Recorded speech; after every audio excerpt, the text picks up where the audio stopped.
Welcome to Adventures in Snacking, where today we're making Queso Fundido. It's spicy, cheesy, and really easy. And make sure you stick around to the end of the video because this recipe is responsible for the biggest cheese pull ever in the Adventures in Snacking kitchen. Let's get snacking. The first ingredient that we're going to need is some Mexican chorizo. Now, unfortunately, I don't live near a Mexican grocer, so I'll have to make my own. So I'm starting off with 500 grams of ground pork. And then I'm spicing that up with some smoked paprika, some chili powder, I'm using guajillo chilies, ground cumin, oregano, and a little bit of cinnamon. And following the spices, we're going in with some salt, 2 cloves of garlic crushed, and some red wine vinegar. And then with some really clean hands, give that all a really thorough mix. And once you've finished mixing, you're going to want to give your hands another really good wash. You can use this straight away, but if you leave it for a day or two, the texture will change and it will more closely resemble store-bought Mexican chorizo. This will make more than I'm going to need for this single serving recipe, but there's 101 delicious different ways to use the rest, or instead of a single serve like me, you can make this in a large fry pan or skillet to serve a crowd. Just perfect for your next party. I'm just frying this off in a pan with a little bit of oil, and I'm just using enough to get a nice even layer across the bottom of the pan. Fry that off until it's all cooked through, and then before adding the cheese, I like to put half of it aside to add back in later. This creates a nice two-tone look with a bit of contrast in the finished dish. And then back over a medium-low heat, and we're going to add the cheese. Lots of cheese.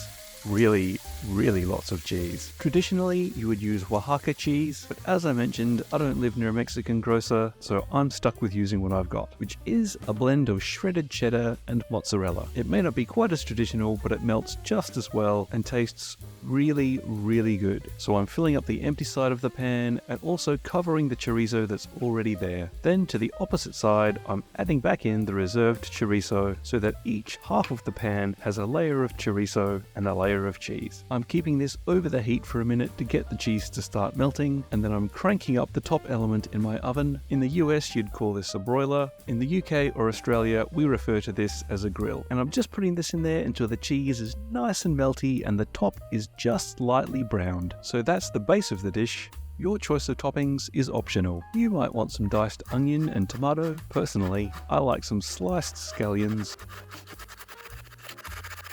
And for a little bit of heat and a pop of acidity, some pickled jalapenos. I've pickled these myself. If you're interested in that recipe, it's super easy and there's a link in the description.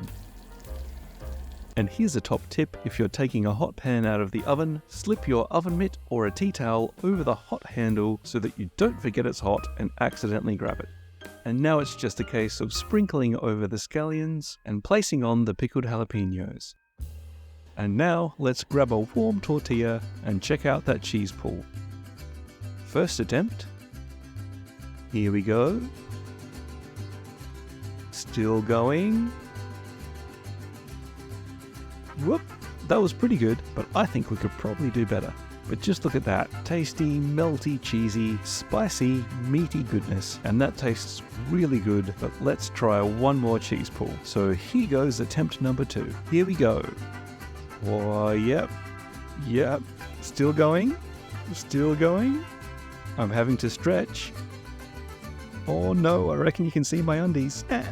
There we go. Whoa, that was impressive, and this is delicious. Oh, it's so yummy. Here's a link to some more spicy recipes, and until next time, happy snacking.